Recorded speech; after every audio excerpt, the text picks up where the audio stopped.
Les amis, j'espère que vous allez bien. On se retrouve aujourd'hui pour parler de l'épisode 101 de Dragon Ball Super. Et ça y est, on a passé la barre des 100 épisodes. Alors cet épisode, à mes yeux, je l'ai perçu de deux manières. Le côté un petit peu Caulifla, Kale, ce lien renforcé contre les Pride Tropa avec Goku aussi qui est un petit peu lié à cette histoire. Donc on est dans un combat, j'ai envie de dire, Saiyajin multi-univers contre l'univers des Pride Tropa. Et à un moment donné, au début de l'épisode, il y a eu Jiren face à Goku. Et là, on s'est tous dit, enfin, il va y avoir ce combat. Oui, mais non, il n'y a pas eu le combat. Comme je l'avais remarqué dès la première fois qu'on a vu Jiren qui ne bougeait pas face à toutes les explosions, face à tout ce qui se passait dans l'arène, et ben je me suis dit directement c'est bizarre. On voit bien que ce personnage-là est tellement fort qu'on veut le préserver. Et même leur univers a l'air d'être un petit peu dans cette stratégie. On voit un Jiren qui ne fait rien. Et le seul moment où il a pu bouger, c'était quand il a vu qu'il y avait un danger, réellement. Et dans la vie, c'est pareil, quelque part. Tant qu'une chose ne t'apporte pas réellement un danger, bah n'y apporte pas réellement cette attention. Tu bouges dès lors qu'il y a un danger, et t'apportes de ta puissance dès lors qu'il y a un danger. Soyons tous des Jiren, quelque part. Mais le petit élément bizarre, c'est dès lors qu'il se retrouvait face à Goku, et ben normalement, Goku est quand même un guerrier assez puissant qui peut apporter un danger à l'univers de Jiren. Sauf que non, jusqu'à aujourd'hui, il n'a bougé qu'en cas de danger. Et face à Goku, bah, il ne considérait pas peut-être que sur le coup, il était indispensable de se battre contre lui. Aucun signe d'une volonté de se battre contre Goku en fait. Et c'est ensuite directement que Toppo est apparu dans le dos de Goku pour essayer de l'avoir. Eux, ce qu'ils ont compris de leur univers, c'est qu'en fin de compte, il n'y a pas de lâche ou pas de lâche, hein. On t'attaquera à 10, s'il le faut, c'est un tournoi pour sauver l'univers. L'esprit de cet univers, c'est un petit peu Pride Tropa, ceux qui sont là pour sauver leur univers, c'est leur raison primaire. Il n'y a pas de délire à la Goku, je te laisse maintenant, on va se battre quand on sera plus fort, non. Eux, ils sont vraiment dans un délire de survie de l'univers. Eux, ils ont compris le tournoi pour l'instant. Et stratégiquement, le fait de ne pas faire combattre leur plus fort personnage, leur plus fort coéquipier, Jiren, bah, je trouve que ça a un bien. Ça a vraiment un bien parce que, déjà, ça va nous impressionner dès lors qu'on le verra en plein combat, mais pas que. Je pense vraiment que, au lieu de se fatiguer un petit peu comme Goku, Vegeta qui foncent à droite à gauche pour affronter des personnages qui pourront être sortis du ring par d'autres adversaires, le fait de se réunir un petit peu comme Gohan, Piccolo, Tenshin Han et Tortue Géniale, c'est en vrai une stratégie très intéressante, mais elle n'est pas respectée. Parce que dans notre univers, nous, on a Freezer. Et quand on parle de Freezer, j'ai bien aimé le moment où il a pris le Sumotori là par le crâne, et Vegeta qui derrière se ramène en lui disant « Mais attends, tu vois, de sa fierté, il est là, il se dit « Mais lui, c'est mon adversaire, qu'est-ce que tu fous ?» Et d'un même univers, on est dans un duel, c'est ça qui est bien. C'est que j'ai même peur que Freezer, à un moment donné, se batte peut-être pour aider un autre univers et affronter un Goku, affronter un Vegeta, ou limite faire sortir du ring par simple plaisir un personnage de l'univers de Seth. Est-ce qu'au fond de lui, de sa cruauté, de cette haine envers tout, et du fait qu'on comprend qu'il n'a aucune attache, est-ce que Freezer vraiment se sentirait dans la crainte de cette destruction? Et est-ce que déjà le fait d'avoir fait indirectement ce pacte avec Frost, il n'est pas dans un rapprochement, on va dire, avec leur univers? Moi, je vois bien Freezer, pendant ce tournoi, refaire une vraie crasse, faire sortir un mec de l'univers 7. Quand on parle de cet épisode, on parle aussi, bien entendu, de C17 et C18, et ça, je trouve ça super cool de les faire combattre à côté, du fait aussi qu'on ne puisse pas ressentir leur ki. À un moment donné, il y a eu une petite allusion à ça, et de les voir à l'honneur en train un petit peu de ridiculiser certains adversaires. C18 avec son petit charisme froid, et C17 avec sa petite humanité désormais, qui comprend mieux les choses. Quand Goku, à la fin de l'épisode, il dit à Caulifla « Allez-y, vous inquiétez pas, je vous ai dit, on s'affrontera quand on sera plus fort », et Caulifla lui dit « Mais tu risques de regretter à ce moment-là », vraiment, il y a un lien qui se crée, ces deux univers-là se battront l'un contre l'autre uniquement dans un cas de survie. Mais en dehors, pour l'instant, ils préfèrent, je pense, chacun de leur côté détruire un peu ce qui en est. Et C18, sur le coup, n'a pas compris. Elle avait dit à Goku, mais on est là pour gagner, en fait. On n'a pas d'autre délire à faire. Et c'est là que C17, humainement, a un petit peu plus compris Goku. J'ai bien aimé ce truc. On a vu aussi un petit peu la particularité des techniques de certains de l'univers de Jiren, de Toppo et tout. Chez les Pride Tropa, on a Cocotte et on a Casseral.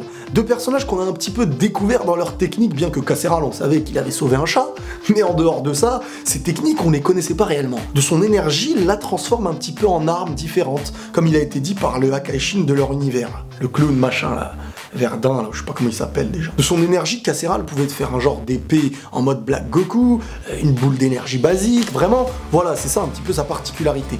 Cocotte, elle est intéressante. Ouais, Cocotte, c'est marrant le nom. Elle, en fait, elle te crée une bulle dans laquelle c'est une autre dimension. Et dès lors que Goku même, à un moment donné, lorsque, je crois que c'était Kale ou la grande dimension qui avait été créée par Cocotte, c'était dans une des deux dimensions, Goku voulait utiliser le déplacement instantané pour y rentrer, je crois. Et là, Goku ne pouvait pas parce que c'était reconnu comme une autre dimension, et c'est un pouvoir assez intéressant, quelque part. Et pour en sortir, il faut vraiment...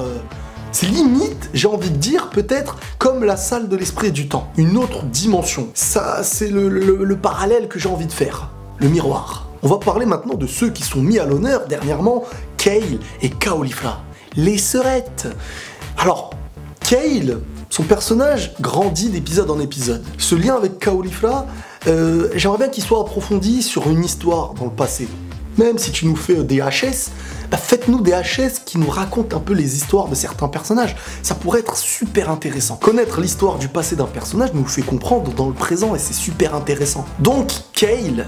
On sait qu'elle peut se transformer de manière inconsciente en guerrière légendaire, berserker, ultime, je sais pas quoi, qui ne contrôle pas sa puissance, et là, elle détruit tout sur son passage. Et Caulifla, qui maîtrise bien mieux son ki, ses transformations, on a vu qu'elle maîtrise maintenant le Saiyajin 1 et le Saiyajin 2. Mais dès lors qu'ils étaient dans cette dimension, ils étaient pris un petit peu au dépourvu, et Caulifla était vraiment mis à mal. Voilà, elle se faisait prendre des boules, des trucs comme ça, et avec un discours un petit peu dans l'émotion qu'elle donnait à Kale, qui était elle par contre enfermée dans sa petite dimension. Elle lui lâchait des petites phrases du style « je te protégerai, t'inquiète même pas », tout ceci, tout cela. Et Kale, de son manque de confiance, c'est ça qui joue en elle un impact dans son estime de soi, vraiment c'est ça qui lui fait augmenter son pouvoir et tout. Et à la différence d'avant où c'était plutôt la tristesse qui la rendait incontrôlable, cette fois-ci c'était la colère, cette envie d'avoir confiance en elle, et c'est un petit peu différent. Et désormais, boum, Kale qui se transforme en Saiyajin bizarre, en fait, j'ai envie de dire. C'est-à-dire, c'est un petit peu le délire de sa transformation à elle, avec les cheveux verts et tout, mais d'une forme contrôlée, qui à mes yeux est moins forte que la forme où on ne voit plus les pupilles. Donc, je pense que là, elle maîtrise sa transformation, mais ce qui m'a pas plu, voilà, et on y vient, c'est dès lors qu'après, elle a fait un genre d'attaque double avec Caulifla, elle a monté sa puissance jusqu'à ce qu'elle devienne la forme qu'elle avait dès lors qu'elle ne maîtrisait pas son pouvoir. Et j'ai pas trop apprécié de nous faire en fait cette forme qui est la forme de non-maîtrise, d'énergie qui explose, d'une forme qui est contrôlée. Pour moi, la forme contrôlée, c'est celle où on la voit avec sa pupille, des muscles pas trop gonflés, et dès lors qu'elle devient ultra gonflée en muscles, avec les yeux qui n'ont pas de pupille, c'est clairement un personnage à mes yeux qui est désormais hors de contrôle. Et là on la voit comme ça, avec comme si elle était énervée de je sais pas quoi, sans pupille, tranquille, face aux autres, et voilà, ça y est, elle peut discuter avec eux, boire un café, jouer aux dames, tu vois, c'est... Je me suis dit vraiment là c'est bizarre. Quand t'as les yeux pleins de rage, c'est que tu ne contrôles plus. Quand t'as plus de pupilles dans Dragon Ball, ça a toujours été montré, quand on le voit avec Trunks et tout, c'est dans un moment où ça y est, je ne maîtrise plus mon pouvoir, ça sert à rien, on peut pas discuter sérieusement. On est dans un combat sérieux. Je suis là pour me battre, et pas pour parler ou marcher tranquillement. Dès lors que je ne suis plus dans une bulle de combat, de vouloir tuer l'adversaire, là, le personnage retrouvait une forme différente, avec des pupilles, avec... Je trouve que c'est un détail important, c'est qu'un petit détail, mais c'est dommage, à mes yeux en tout cas. Dans cet épisode, il y a eu beaucoup d'éliminations du côté de l'univers de Jiren, Toppo et tout. Et là, comme il est dit par le grand Daishinkan, en fin de compte, le tournoi va réellement commencer. Il va réellement commencer parce qu'il reste les plus forts.